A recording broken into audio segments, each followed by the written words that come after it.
Hi friends, welcome to our channel. Brahmamudi serial next ఎపిసోడ్లో ఏం జరగబోతోందో ఈ వీడియోలో చూసి తెలుసుకుందాం. నువ్వే వెళ్ళి క్షమించమని అడిగి ఇంటికి తీసుకొనిరా అని అన్న అపర్ణ. అసలేం జరిగింది అని తెలుసుకోవడానికి ఈ వీడియోని స్కిప్ చేయకుండా ఎండ్ వరకు చూసేయండి. స్వప్న జరిగిందంతా అపర్ణకి మొత్తం చెప్తుంది. జరిగిందంతా విన్న తర్వాత అపర్ణ ఆశ్చర్యపోయి ఒక అడుగు వెనక్కి తూలుతుంది.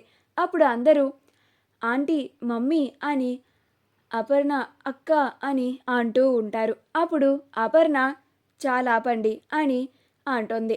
అప్పుడు అపర్ణ, ఏంటి రాజ్, నీ సొంత నిర్ణయాలు తీసుకునేంత పెద్దవాడివి అయిపోయావా అని అంటోంది. అప్పుడు రాజ్ ఏం మాట్లాడకుండా మౌనంగా ఉంటాడు. అప్పుడు అపర్ణ, ఏం మాట్లాడవేంటి రాజ్, పైగా నేను నా కోడలెక్కడా అని అడిగితే గుడికి వెళ్ళింది అని చెప్తావా, సాయంత్రం లోపు వచ్చేస్తుంది అని చెప్తావా, ఏది మరి నా కోడలెక్కడా చెప్పు రాజ్ అని అంటోంది. ఎందుకంటే కావ్య ఈ ఇంటికి తిరిగి రాదు కాబట్టి నువ్వు అలా చెప్తున్నావు కదా. అసలు ఏం తప్పు చేయని నా కోడల్ని ఎందుకు అన్ని మాటలని తని మనసు విరిచేసి ఈ ఇంట్లో నుంచి పంపించేశావు. ఇది చాలా పెద్ద తప్పు రాజ్, నువ్వు ఇలా చేసి ఉండకూడదు అని అంటోంది. అప్పుడు అపర్ణ, నాకొక విషయంలో క్లారిటీ ఇవ్వు రాజ్ అని అంటోంది. అప్పుడు రాజ్ అపర్ణ వైపే చూస్తూ ఉంటాడు. అప్పుడు అపర్ణ, నువ్వు నిజంగానే కావ్యని ఇష్టపడలేదా రాజ్ అని అంటోంది.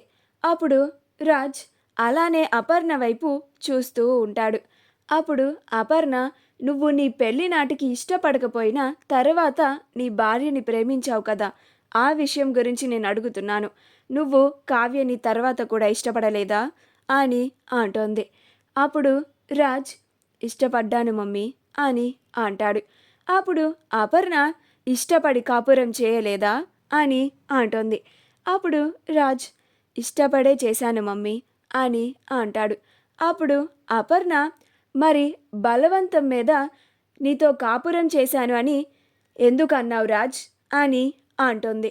అప్పుడు రాజ్ కోపంలో కావ్య మీద విరక్తి వచ్చి, అలా అన్నాను మమ్మీ అని అంటాడు. అప్పుడు అపర్ణ, ఎంత కోపం వచ్చినా కావ్య తప్పు చేయదని నీకు తెలీదా, అయినా కోపంలో నీ ఆలోచన శక్తిని కోల్పోయి నా కోడల్ని అన్ని మాటలు అంటావా, అసలు నీకు దాన్ని అన్ని మాటలు అనడానికి మనసెలా వచ్చింది రాజ్ అని అంటోంది. ఈ మందర కైకేయి మాటలు విని అలా ప్రవర్తించావా, నువ్వు కూడా కాసేపు వాళ్ళలాగా మారిపోయావా అని ప్రశ్నిస్తూ ఉంటుంది. అప్పుడు రుద్రాని, ఏంటి వదిన, మధ్యలో నన్ను కూడా అంటున్నావేంటి అని అంటోంది.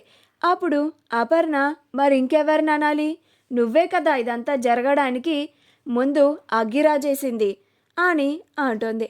అప్పుడు రుద్రాని, చూడు పెద్దన్నయ్య, నీ భార్య నన్ను ఎన్ని మాటలు అంటుందో అని అంటోంది.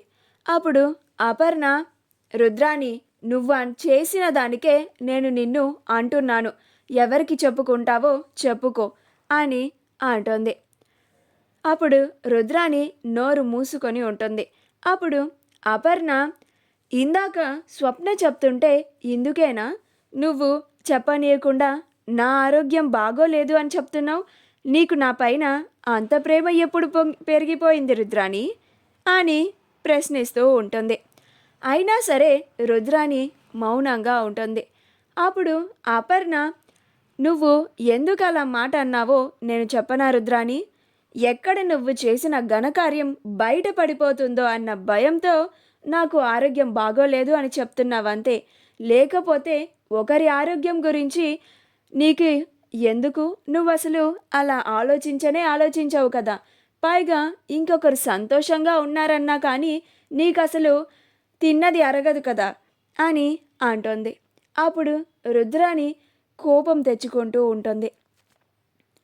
అప్పుడు అపర్ణ, అసలైనా నువ్వు నా కోడల్ని అన్ని మాటలు అనాల్సిన అవసరం నీకేమొచ్చింది అని అంటుంది. అప్పుడు రుద్రాని, అలా అంటావేంటోదినా, నా కొడుకుని అన్ని మాటలని నా కొడుకు పైన అన్ని నిందలు వేసి ఒకసారి పోలీసులు అరెస్ట్ చేసేదాకా చేసింది. తర్వాత మళ్ళీ అరెస్ట్ చేసిన తర్వాత రాహుల్ తప్పు చేయలేదని వాళ్ళు విడుదల చేసి ఇంటికి వచ్చాక కూడా మళ్ళీ రాహుల్ మళ్ళీ ఏదో ఫ్రాడ్ చేస్తున్నాడని చెప్పి మళ్ళీ ఆఫీస్కి వెళ్ళింది. ఇదంతా రాహుల్ని మళ్ళీ ఆఫీస్కి వెళ్ళనీయకుండా చేయడానికే కదా, అందుకే నేను అలా అన్నాను, ఉన్న మాటే కదా అన్నాను అని అంటుంది. అప్పుడు అపర్ణ, నాకు తెలియక అడుగుతాను రుద్రాని, నీ కొడుకే కదా, ఇక నేను ఆఫీస్కి వెళ్ళను అని అందరి ముందు తెగేసి చెప్పింది. మళ్ళీ ఫ్రాడ్ చేసి కావ్య కావాలని రాహుల్ని ఆఫీస్కి వెళ్ళనీయకుండా చేయాల్సిన అవసరం కావ్యకేముంది? కావ్య అలా చేస్తుందని మీరెలా చెప్పగలుగుతారు? కావ్యకి నిందలు వేయాల్సిన అవసరం ఏముంది? ఒకవేళ నింద వేసిందే అనుకుందాం. ఇప్పుడు రాహుల్ నేను ఆఫీస్కే వెళ్ళనని తెగేసి చెప్పాడు కదా, ఇక కావ్య నింద వేస్తే మీకెందుకు, వేయకపోతే మీకెందుకు? రాహుల్ అసలు ఆఫీస్కే వెళ్ళనన్నాడు కదా, మధ్యలో ఈ మాట ఏంటి అని అంటుంది. అప్పుడు రుద్రాని ఆశ్చర్యపోయి అసలు పాయింట్ తీసిందని ఏం మాట్లాడలేక మౌనంగా ఉంటుంది. అప్పుడు అపర్ణ, నాకు తెలుసు రుద్రాని, నువ్వు కావ్య పైన నిందలు వేయడానికే కావాలని ఇలా చేస్తున్నావని. నాకు నా కొడుక్కి ఒక్క నిమిషం పట్టదు నిన్ను గడ్డి పరకని తీసి పారేసినట్టు తీసి పారేయడానికి. కానీ ఇంటి ఆడపడుచుగా మా అత్తయ్య మామయ్య నిన్ను చూసుకుంటున్నారని మేము నువ్వు ఎన్ని చేసినా ఎంత బాధ పెట్టినా కానీ మౌనంగా ఉంటున్నాము అని అంటుంది. అయినా నువ్వు పక్క నుంచి మందరలాగా అన్నీ చెప్పినా కానీ, అంత రెచ్చగొట్టినా కానీ నా కొడుకు రెచ్చిపోకూడదు. అలా నా కోడల్ని అన్ని మాటలు అని ఉండకూడదు. దీంట్లో నీ తప్పేమీ లేదు, నా కొడుకుదే తప్పు. అన్ని మాటలు అని నా కోడల్ని ఇంట్లో నుంచి పంపించేశాడు. కాబట్టి రాజ్, నువ్వే కనకం వాళ్ళ ఇంటికి వెళ్ళి కావ్యని క్షమాపణలు అడిగి ఈ ఇంటికి తీసుకొని రావాలి. అది నీ బాధ్యత, అది నువ్వే చేయాలి అని అంటుంది.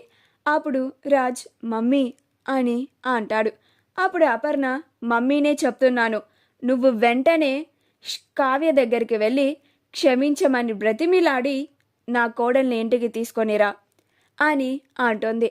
అప్పుడు రాజ్ ఆలోచిస్తూ ఉంటే అప్పుడు అపర్ణ, ఏంట్రా ఆలోచిస్తున్నావు, నువ్వే తప్పు చేసావు, నా కోడలు నిప్పు, వెంటనే నా కోడల్ని తిరిగి తన అత్తారింటికి తీసుకొనిరా అని అంటుంది. మా వీడియో కనుక మీకు నచ్చినట్లయితే లైక్ చేయండి, షేర్ చేయండి, మా ఛానల్ని సబ్స్క్రైబ్ చేసుకోండి, పక్కనే ఉన్న బెల్ ఐకాన్ని క్లిక్ చేయడం మాత్రం మర్చిపోకండి.